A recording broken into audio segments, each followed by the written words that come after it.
Thanks for coming, everybody. I'm Congressman Brian Stout from Wisconsin. You might wonder why somebody from Wisconsin is in Atlanta, Georgia, but I think it's really important because, as many of you know, 2 years ago, Major League Baseball pulled the All-Star Game federal voter integrity legislation that will give states the tools that they need to be able to make sure that it's easy to vote and hard to cheat. We're providing the states the tools that they need to be able to get the job done and provide the resources to the states so they can make sure that the states across our country have strong voter integrity legislation.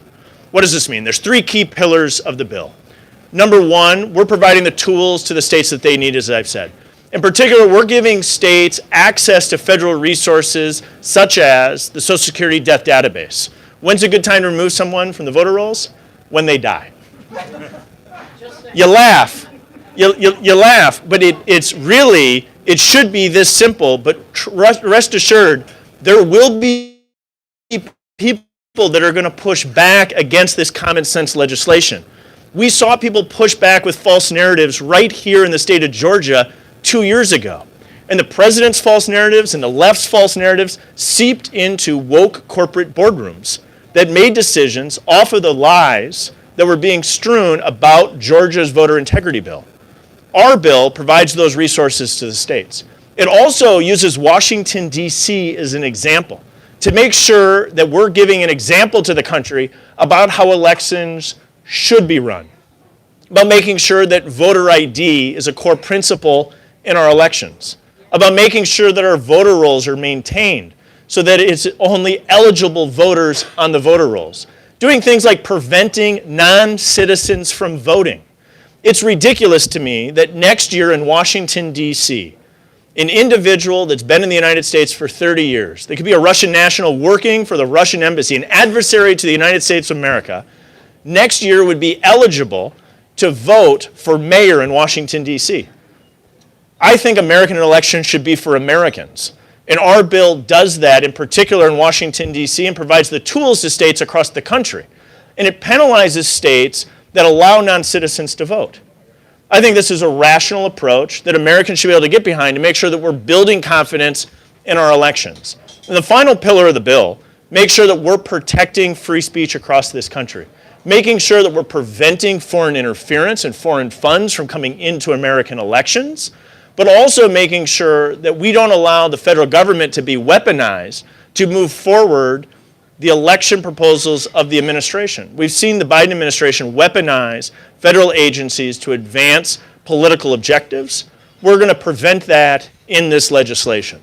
Across the board, this legislation is the most substantive and conservative election integrity legislation that will come before the House in over a generation. As I've spoken to my colleagues, I believe we have an opportunity to pass this bill in the House of Representatives to restore confidence in our elections. And as Georgia showed the country, when you pass voter integrity legislation, instead of the argument that the left will make, what really happens is that as people gain confidence in our election system, more people participate. And that's a good thing. We want to make it easy to vote and hard to cheat. I'd now like to introduce for comments Representative Barry Loudermilk from his home state of Georgia. Barry? Thank you, Mr. Chairman, and it's an honor that we're actually going to be choosing the 11th Congressional District here to introduce this legislation. And a couple of things for my guests who are not just from out of town but out of the South, a couple of things you may want to understand, that the plural of y'all is all y'all, all right? And the most significant landmark in Marietta isn't Truist Park, it's the Big Chicken right down the road. So a couple of things about the locality here that will be helpful as you spend the day here, but I'm thankful to have them here. Look, elections have been on the top of people's lists for going on 5 years now. And one thing that has impressed me is about this bill as compared to others is the way that it has gone. For instance, 4 years ago on this committee, Nancy Pelosi sent a bill, 600-page bill, which was a federal takeover of elections. There was no hearing. There was a markup that it was just ramrodded through. That was it, and it went directly to the floor. 2 years later, the same thing happened. But they had heard the complaints that there was no debate, there was no discussion about this federal takeover of elections. And so we had one very short hearing on it, and then it was rushed through directly to the floor. About 3 weeks ago, we were having, I believe, our 7th hearing on this bill in Washington, D.C., when one of my colleagues on the other side of the aisle complained about us having too many hearings dealing with election law. Seriously. Look, I think this is going to be the most transparent of any that you've seen. And the other aspect of it, I'm a Federalist. I believe in the Constitution. I don't believe the federal government should usurp the states on things that they have the constitutional rights to do. This does not do that. This puts incentives in place for states to do what we did here in Georgia. One of the reasons we're here today is highlight how the legislature stepped in. They saw that there were some problems with people having confidence in our election system. They wanted to make it easier to vote and harder to cheat. The Senate and the House got together and passed a really good piece of legislation. Now, there's some things in there I wouldn't have necessarily liked to see, but drop boxes, at least there's some control over the drop boxes that are happening. But it has had a positive impact on elections as well as the confidence in elections, at least here in Georgia. There's still a lot of work to do, but we are taking this from a true Federalist perspective. As the chairman said, opening up databases so secretaries of state can actually see that there are people in our local cemeteries that are still voting. You need to be able to stop that, right? And so it also puts incentives into place for states who want to follow Georgia's lead and make sure that we have integrity, that people actually have to show their ID, that they have to show to buy a six-pack. Well, nobody around here buys Bud Light anymore, but to buy a six-pack of what is it now, Corona that everybody's going for. But Miller Lite, there you go.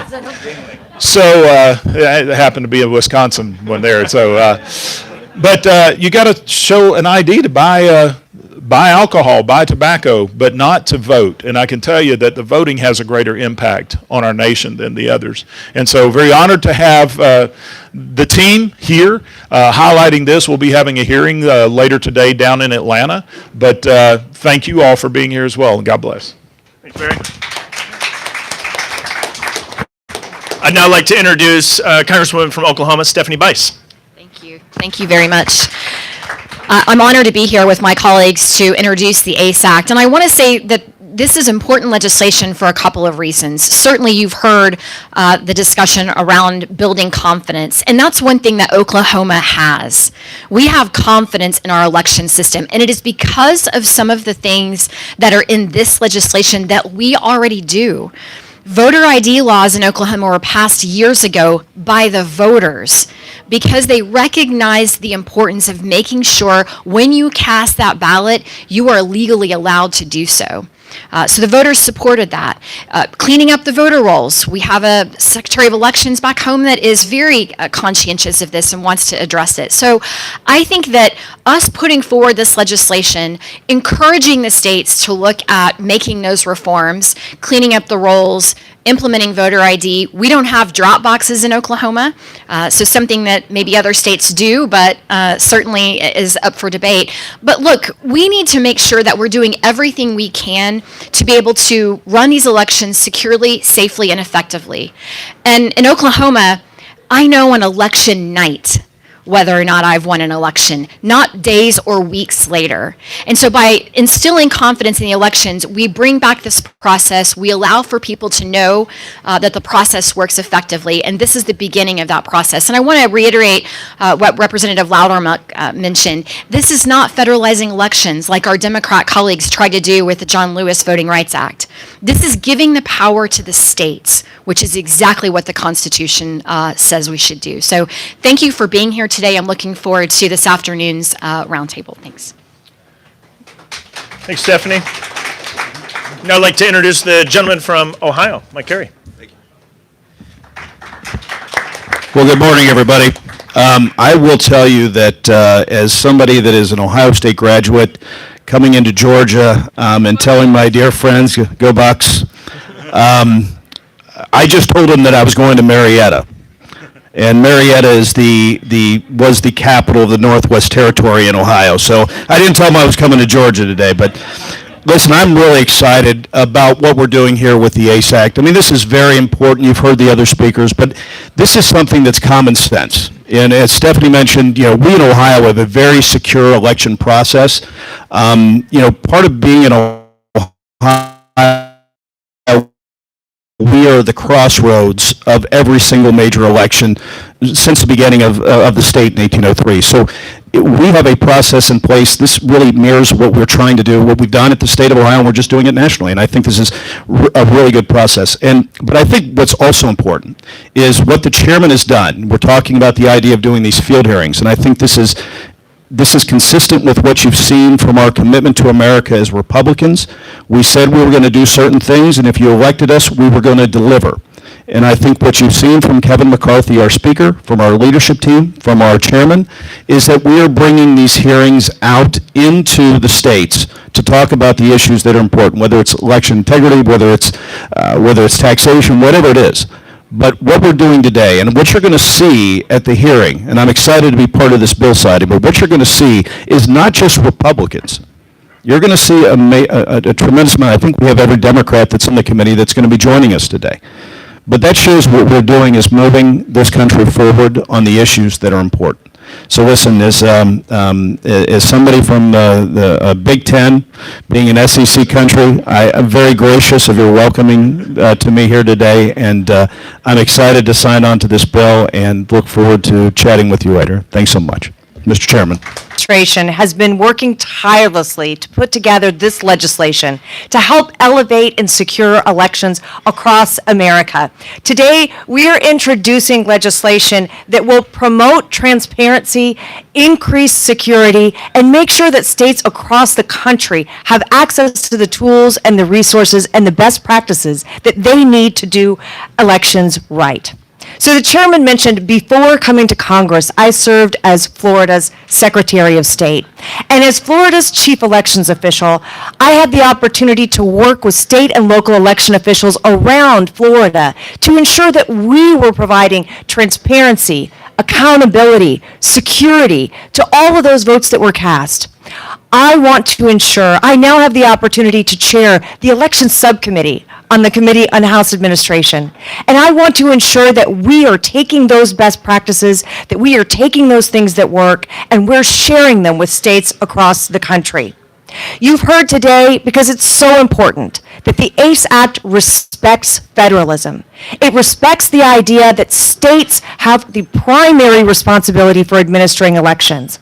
But Congress can and should also play an important role in ensuring that we are providing the guidance and the support and the partnership that states needs to get elections right.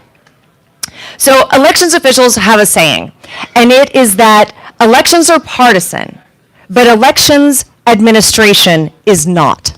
House Republicans want to ensure that that saying holds true in every jurisdiction across America, that our elections are fair and that they are secure for all Americans, that the voices of all eligible voters are heard at the ballot box, and that every American, whatever state in which they reside, can have confidence in the integrity of our results. The ACE Act will increase security, transparency, and efficiency across the country and help states implement those best practices to test and certify election equipment, to keep voter rolls clean, to make sure that results are reported timely. Representative Bice mentioned, and it's so true, this is also the case in Florida, the third largest state in the country, and we have results on election night. And that goes a long way to ensuring voter confidence. So one final point, this legislation was drafted in collaboration with secretaries of state, local election officials, legislators, and voters from across the country who all shared a common goal, that it should be easy to vote and hard to cheat. Again, I want to thank Chairman Stile, the members of this committee. We have a fantastic team who have all brought their expertise and their knowledge from their experiences and their states to ensure that we can deliver what we promised in that commitment to America and elevate voter confidence, integrity, and security across the country. Thank you. Thanks, Laurel. Thanks for being here. We've introduced this piece of legislation to strengthen voter integrity because it's my firm belief that as we improve confidence in our elections, we actually enhance voter turnout. We're doing this in Atlanta, Georgia, the day before the All-Star Game as a reminder that 2 years ago, there were false attacks about Georgia's voter integrity legislation. Attacks that were proven false in the last election as we saw voter participation increase in the state of Georgia after voter integrity legislation was passed. I believe the same thing will hold true at the federal level, that as we give states the tools that they need to be able to increase voter integrity, as we make sure we use Washington, D.C. as a model for the nation, as we protect free speech, what we have an opportunity to do is actually increase voter participation and make sure that it's easy to vote and hard to cheat. Before we open it up, we're happy to answer a few questions from the credentialed press that's here. But I want to say thanks to Gus and the team for hosting us here. Really appreciate it. I'm well aware that I'm about the only thing standing between myself and my colleagues and a lot of people here from having lunch, Gus. So we'll keep questions reasonably short because the gentleman at the counter said there's nothing better than the pesto omelet. And so we'll see if it's still breakfast time, but we'll give that a try as well. But more than happy to answer a few questions before we sign the legislation here today. Well, I'll start here and work my way across. Do you expect any continued pushback from Democrats for these types of reforms, despite the proof that there was increased turnout here in Georgia? We have held a series of hearings in the Committee on House Administration about this bill before we've introduced it. In contrast to the Democrats' drive-through of Democrats' H.R. 1, the federal takeover of elections, we've done ours in the open through a series of hearings. We've seen time and again the left push back against common sense reforms in this legislation. I'll give you an example. We did a joint hearing between the Committee on House Administration and Oversight, in particular highlighting what I think is a real flaw in our federal election system that allows non-citizens to vote, in particular in Washington, D.C. I highlighted that earlier, that somebody who spends 30 days in the United States of America, could be a Russian national working at the Russian embassy, would be eligible under the current law to vote for mayor in our nation's capital. They push back against that, defending that. So if that's where we're at in this discussion, rest assured the left is going to attack this legislation. It's one of the reasons I think it's important that we're here in Georgia, because we saw the left's false attacks against voter integrity legislation previously.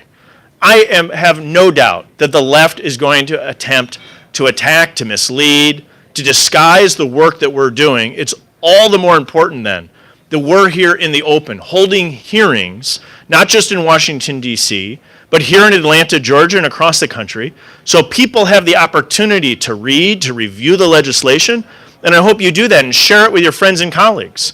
Because I think when people actually read what's in this bill, they'll say that's really common sense. It's common sense that Americans should be able to vote in American elections and only Americans. It's common sense that states should have access to federal resources like the Social Security Death Database so that states can remove individuals on their voter rolls if they die. These are common sense reforms to make sure that Americans have confidence in their elections. But rest assured, I have no doubt that the left will be more than happy to try to mislead people and disguise what's in this bill and attack it. It's the reason I think it's so important we're here in the open discussing this bill, holding hearings on this bill, to have that dialogue so the American people understand the importance of this legislation. You talked about how turnout increased in Georgia. The number increased slightly, but the turnout rate was down in Georgia in 2022.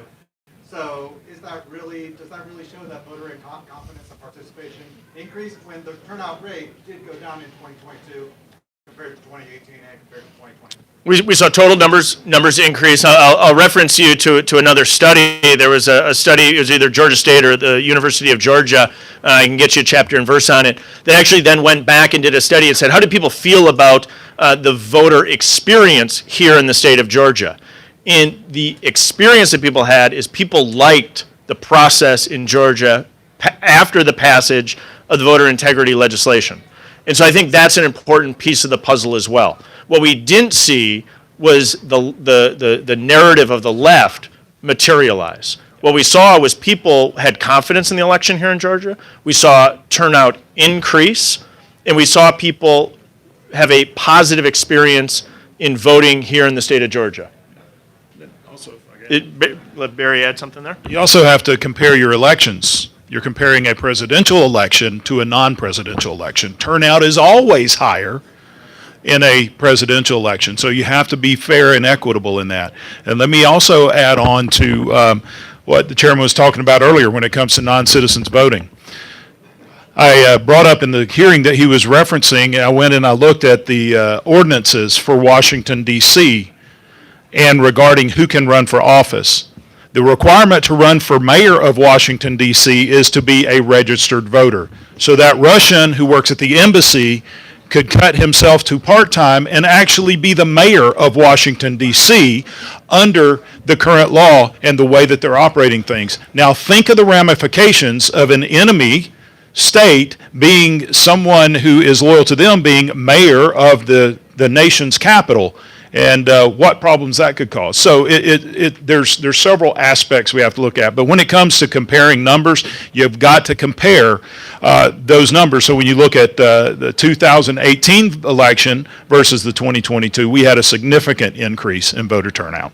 Congressman Loudon, while you're still. Sorry, turnout was down compared to 2018, but go on. Well, if this legislation passed, it's signed, what would change or what would you want to see changed in Georgia? If you don't, Georgia. Fortunately, there's not a lot that we would have to change in Georgia because the changes that Georgia's made is what we're trying to highlight here is these were positive changes that were made. There, of course, there's differences of opinions, but there were positive changes made here that we want to incentivize other states. I mean, you compare Georgia to California, it's night and day. We do not allow ballot harvesting here. California does.